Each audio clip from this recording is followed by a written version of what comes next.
Central coastal ఆంధ్రాలో కాపు. So ఈ factor అనేది కాపుల్లో ఉన్నంత అలియన్స్ పట్ల ఒక ఆసక్తి తూర్పు కాపుల్లో ఉండకపోవచ్చు, ఉండొచ్చు. ఓకే, బలిజల్లో ఉండొచ్చు, ఉండకపోవచ్చు. ఈ లెవెల్లో ఉండదు. ఓకే, ఉంటుంది కానీ ఈ లెవెల్లో ఉండదు. సో ఇలాంటి ఫ్యాక్టర్స్ అన్నీ కూడా ఒకదానికొకటి ఓవర్లాప్ అవుతాయి. అయితే ఎప్పుడు కూడా కులం గుర్తుంచుకోవాలి వర్మ, పొలిటికల్ మూడ్ బలంగా ఉన్నప్పుడు కులాలు పనిచేయవండి. ఒక్క రెడ్లు ఒక్క ఎస్సీలో ఓటేస్తే జగన్మోహన్ రెడ్డి 151 సీట్లు వచ్చేదా? అవును, ఇంపాసిబుల్ కదా. కానీ ఒక పర్సెప్టిబుల్, డిజర్నబుల్, స్ట్రాంగ్ పొలిటికల్ మూడ్ లేకపోతే ఈ కులాల ఫ్యాక్టర్స్ అన్నీ పైకొస్తాయి. కానీ ఒక బలమైన పొలిటికల్ మూడ్ ఉందనుకోండి, ఇవేవి పనిచేయవు. ప్రజలు కులాలకు అతీతంగా కొట్టేస్తారు. అవును. సో అందువల్ల అల్టిమేట్గా కులం ఎంత పనిచేస్తుంది, క్లియర్గా కాస్ట్ సాలిడిఫికేషన్ ఉంది. సింగ్ కాస్ట్లు కొన్ని ఉన్నాయి. ఇది పొలిటికల్ మూడ్ ఎంత మేరకు ఈ కాస్ట్ ఫ్యాక్టర్ని సబ్డ్యూ చేస్తుంది లేదా పైకి లేపుతానే చూడాలి. ఓకే సార్, మరొక ముఖ్య విషయం రాజధాని అంశం. జగన్మోహన్ రెడ్డి గారు కానీ గెలిస్తే విశాఖలో ప్రమాణ స్వీకారం చేస్తారంటారు, చంద్రబాబు నాయుడు గారు అమరావతి అంటారు. ఈ ఎన్నికల్లో అసలు ఎవరు, ఏ ప్రజలు, కృష్ణా గుంటూరు జిల్లా ప్రజలు అలాగే విశాఖ ఉత్తరాంధ్ర ప్రజలు రాజధాని అనే అంశాన్ని హై ప్రయారిటీగా తీసుకుని ఓట్లేసే పరిస్థితి ఉంటుందా? అసలు చంద్రబాబు నాయుడు హై ప్రయారిటీ తీసుకున్నాడా, జగన్మోహన్ రెడ్డి హై ప్రయారిటీ తీసుకున్నాడా? నేను నాకు చెప్పండి. క్యాంపెయిన్లో నాకైతే హై ప్రయారిటీ కనవలే. ప్రజల విషయంలో అండి, ప్రజల విషయంలో అదే ఓటర్ల విషయం అంటే ప్రజల్లో కనుక అది హై ప్రియారిటీ ఉంటే నాయకులు ఊరుకోరండి. పొలిటీషియన్ అనేవారు ఆక్టోపస్, అంటే బాగా పల్స్ను పట్టుకోగలుగుతారు. ఒక అత్యంత సమర్థుడైన ఫిజిషియన్ కూడా పల్స్ పట్టుకోలేడంత పొలిటీషియన్ పట్టుకోగలుగుతాడు. పొలిటీషియన్ అనే వ్యక్తి చాలా చాలా చాలా తెలివైన వాడండి. ఒకవేళ నిజంగానే ప్రజల్లో అదొక డిఫైనింగ్ ఫ్యాక్టర్గా ఉంటే డెఫినెట్గా అది హై ప్రియారిటీ అవుతుంది. అయితే అమరావతి సెంటిమెంట్ లేదా, అమరావతి సెంటిమెంట్ ఉందా లేదా అనేది కాదు క్వశ్చన్. తెలుగుదేశానికి ఉన్న సహజ సపోర్ట్ బేస్ దాటి ఉందా? ఓకే, ఆల్రెడీ టీడీపీ ఓటర్ అండి, మళ్ళీ అమరావతి సెంటిమెంట్ వాళ్ళకు ఉన్నది ఏముంది, డిఫరెన్స్ ఏమున్నది? ఒక అమరావతి సెంటిమెంట్ కాదు, 100 సెంటిమెంట్లతో టీడీపీ కొట్టేస్తాడు. అవును, సెంటిమెంట్ ఎవరికి ఉండాలి? వైసీపీ వెనకాల ఉన్న సామాజిక వర్గాల్లో, వైసీపీ వెనకాలన్న ఓటర్లలో కూడా అమరావతి సెంటిమెంట్ ఉండాలి. ఇది ఫస్ట్ ఫ్యాక్టర్. చాలామందికి అర్థం కాదు. అమరావతి సెంటిమెంట్ లేదంటే ఉన్నది, డౌట్ లేదు. అమరావతి, మీరు అమరావతి ప్రాంతంలో అడగండి, 80% ప్రజలు అమరావతి కావాలంటారు.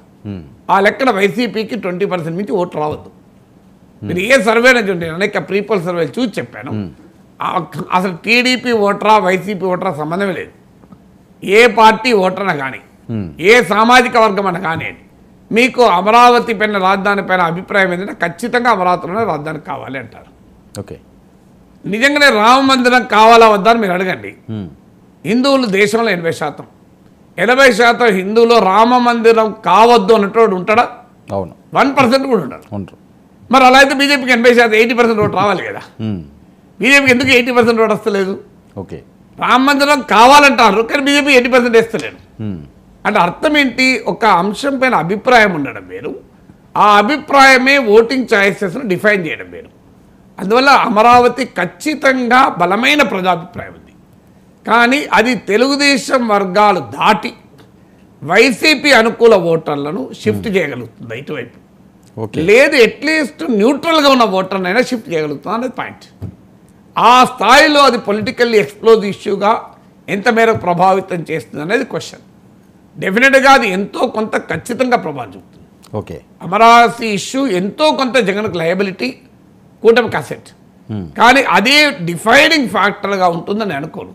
ఆ డిఫైనింగ్ ఫ్యాక్టర్గా లేదు కనుకనే అంత హై ప్రియారిటీ కూటమి సూపర్ 6కి ఇచ్చినంత ప్రచారం, భూమి మీది కాదు అన్న ప్రచారం ఎందుకు అమరావతికి ఇవ్వలే? మీరు లాస్ట్ 2 days ముందు ఆంధ్రప్రదేశ్లో అన్ని పేపర్ల యాడ్స్ ఏంటి? దివ్యమైన బ్రహ్మాండమైన అమరావతి కావాలంటే కూటమి ఆడిచ్చిండ్రా? అవును. భూమి మీది కాదు, ఈ భూమి మీది కాదని ఆడిచ్చిండ్రు. అవును, మరి ఎందుకు ఇచ్చిండ్రు? అమరావతి కావాలంటే మీకు మాకు ఓటేయండి అని ఎందుకు యాడ్ ఇవ్వలేదు నాకు చెప్పండి. అవును, ఎక్కడ పేపర్లో రాలే, టీడీపీలో యాడ్ రాలే కదా.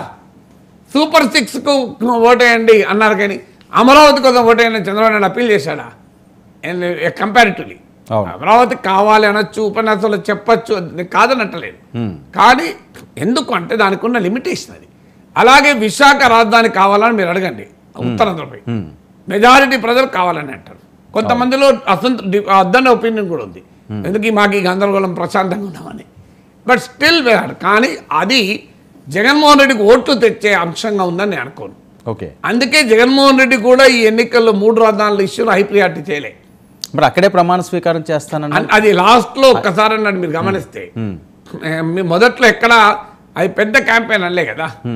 ఒకవేళ అదే ప్రధాన అంశం అంటే విశాఖలో అనొద్దు ఆ మాట, అనంతపురం కూడా అనాలి. అవును, అనంతపురం అనలే కదా. సో అదే ప్రియారిటీ అనంతపురంలో అనాలి కదా. అందువల్ల ప్రజలు అంటే విశాఖ ఫ్యాక్టర్ ఎంతో కొంత వైసీపీకి యాడ్ అవుతుంది, అమరావతి ఫ్యాక్టర్ ఎంతో కొంత కుటుంబకి యాడ్ అవుతుంది. కానీ మొత్తం రాజకీయ ఫలితాలని శాసించేటువంటి స్థాయిలో రాజధాని అంశం ఉందా అనేది క్వశ్చన్. ప్రజల్లో అభిప్రాయం ఉంది, తెలుగుదేశం అనుకూల ఓటర్లో బలమైన అభిప్రాయం ఉంది, ఇక తటస్థ ఓటర్లో వైసీపీ అనుకూల ఓటర్లో కూడా అమరావతి కావాలని ఉంది. కానీ అమరావతిని చెడగొట్టినందుకు జగన్ ఓడించాలి అనే భావన వాళ్ళలో ఉందా అన్నది పాయింట్ కదా. ఓకే, సో ఓవరాల్గా చాలా గత ఎన్నికలతో పోల్చుకుంటే ఈ ఎన్నికలు మాత్రం చాలా ఆసక్తికరంగానే ఉన్నాయనుకోవచ్చండి. చాలా ఎగ్జైటింగ్గా ఉంది, లేకపోతే ఇంత ఉత్కంఠభరితంగా ఎక్కడ లేదు కదా. అవును, మీకు లాస్ట్ ఎలక్షన్స్ మీరు చూస్తే ఒక 1 year బిఫోర్ అర్థమైంది. అవును, చాలా మందికి ఒప్పుకోలే. నేను 1 year బిఫోర్ ఒక వీడియో పెట్టాను, చంద్రబాబును దడ పుట్టించే 8 అంశాలని. ఇప్పటికీ యూట్యూబ్లో ఉంటుంది. చాలా మంది నాకేదో టీవీ మీద కోపం ఉందని మాట్లాడిన అనుకున్నారు. ఇప్పుడు మీరు చాలా మందికి అర్థం కావాల్సింది ఏంటంటే, మీరు ఒక ఎక్స్రే మీకు చెస్ట్లో ఏదో దగ్గొస్తుంటుంది, మీరు ఏం చేస్తారు, వెళ్ళి ఒక ఎక్స్రే తీసుకుంటారు. ఎక్స్రే తీసిన వాడు, అయ్యా మీ లంగ్స్లో వాటర్ వచ్చింది, మీరు అనీమియా న్యూమోనియా ఉండొచ్చు అని ఒక రిపోర్ట్ ఎక్స్రే మిషన్ ఇస్తుంది. మీరు ఏం చేయాలి, డాక్టర్ దగ్గరికి వెళ్ళి, సార్ నాకు ఇంకో లంగ్స్లో వాటర్ వచ్చిందని ఎక్స్రే రిపోర్ట్ చూపెడుతుంది, దీనికి ఒక యాంటీబయాటిక్ ఇవ్వండి. డాక్టర్ ఏదో ఆయన మీరు చెప్పాల్సిన అవసరం లేదు, డాక్టర్ ఇస్తాడు. కానీ నా లంగ్స్లో వాటర్ ఉందని చూపెడతావురా నువ్వు అని చెప్పి ఆ ఎక్స్రే తీసుకొని కొట్టినావు అనుకో, లేదా ఎక్స్రే మిషన్ పగలగొట్టినావు అనుకో, నా ఇంత మంచి ఊపిరితిత్తులు, నేను ఉదయాన్నే ప్రాణాయామం చేస్తాను, అలాంటి నా ఊపిరితిత్తుల్లో వాటర్ ఉందంటావు అని చెప్పి ఆ మిషన్ పగలగొట్టినావు, ఏమొస్తే లాభం. ఇప్పుడు రాజకీయ పార్టీలు ఎట్లుందంటే, నాగేశ్వర్ అనేవాడు ఆ ఎక్స్రే మిషన్ లాంటి వాడు, నాగేశ్వర్ అనేవాడు ఒక రేడియాలజిస్టు. ఆ మిషన్లో ఏముంటే ఆ రిపోర్ట్ రాసిస్తాను. నేను ఒక ఎక్స్రే మిషన్ పెడతా, పెట్టి ఇంకో లంగ్స్లో కొద్దిగా వాటర్ ఉంది అని చెప్పి రాసిస్తాను. మీరు ఏం చేయాలి, డాక్టర్ దగ్గర పోయి ట్రీట్మెంట్ తీసుకోవాలి. కానీ నాకు ఎన్నడూ లేని వాటర్ నువ్వు ఇప్పుడు ఉందంటావా, నువ్వు నా మీద కోపంతో అంటాను, నీకు నా మీద పగ ఉంది అని చెప్పి ఆ రేడియాలజిస్ట్ను కొట్టి ఎక్స్రే మిషన్ పగలగొడితే ఏమొస్తుంది. ఇప్పుడు రాజకీయ పార్టీల పరిస్థితి అట్లుంది. మనం ఏదైనా అభిప్రాయం, నేను తెలంగాణ ఎన్నికలప్పుడు చెప్తే కాంగ్రెస్ గెలిస్తే వాతావరణం ఉంది అనే, గెలుస్తున్నా కూడా నేను ఎక్కడ చెప్పలే, ఎందుకంటే నాది ఎప్పుడు ఎన్నికల ముందు చెప్పను. కానీ ఆ రాజకీయ పరిస్థితులు విశ్లేషిస్తే నేను కాంగ్రెస్ అని అన్నారు, మరి నేను నా వల్లనే రేవంత్ రెడ్డి ముఖ్యమంత్రి అయినా చెప్పండి, నా వల్లనే రేవంత్ రెడ్డి ముఖ్యమంత్రి అయ్యే సీన్ ఉంటే నేనే ముఖ్యమంత్రి అవుతా కదా, రేవంత్ రెడ్డి ఎందుకు అనిస్తా. నేను నాగేశ్వరే ముఖ్యమంత్రులు నిర్ణయించే పరిస్థితి ఉంటే, నాగేశ్వరే అధికారంలోకి వచ్చే పరిస్థితి నేనే పార్టీ పెట్టి ఇప్పుడు ముఖ్యమంత్రి అయిపోయాడు కదా. ఇప్పుడు నేను 2019 ఎలక్షన్ల ముందు కూడా ఇలాగే వీడియో పెడితే టీడీపీ వాళ్ళంతా నువ్వు జగన్కి అనుకూలంగా మాట్లాడు, నేనెందుకు అనుకూలంగా మాట్లాడుతున్నాను, ఉన్న పరిస్థితి చెప్పినా. మరి ఏమైంది, నేను మాట్లాడినా, మరి నేను మాట్లాడిన జగన్మోహన్ రెడ్డి 150 సీట్లు రావడం ఆపిండా, ఎక్స్రే మిషన్ పగలగొట్టిండు, కానీ ఏమైంది, రేడియోలో అటాక్ చేసిండు, కానీ ఏమైంది, జగన్మోహన్ రెడ్డి గెలిచిండు కదా. అందువల్ల అప్పుడు అంత స్పష్టత ఉండే, తెలంగాణ ఎన్నికల్లో కూడా స్పష్టత ఉండే. ఈ ఎన్నికల్లో మాత్రం చాలా ఎగ్జైటింగ్గా పిక్చర్ ఉన్నమాట నిజం. ఎవరు గెలిచినా బలమైన ఫైట్ ఇచ్చారు, సీట్లు అయిన తర్వాత సంగతి. It's a very very spirited contest, తమ సర్వశక్తులు వడ్డారు. ఇక అందులో ఎక్కడ లీవ్ నో స్టోన్ అంటాడని ఇంగ్లీష్ ఈడియం ఉంది, హోల్స్ నో హోల్స్ బార్ అంటారు ఈడియం. ఆ నో హోల్స్ బార్ బ్యాటిల్, ఇక ఎక్కడ రాజీ లేని బ్యాటిల్ నడిపారు. అంతవరకు మాత్రం ఇద్దరు, అటు జగన్మోహన్ రెడ్డి కానీ చంద్రబాబు నాయుడు కానీ మామూలు ఫైట్ చేయలేదు. It's a really very very అక్రిమ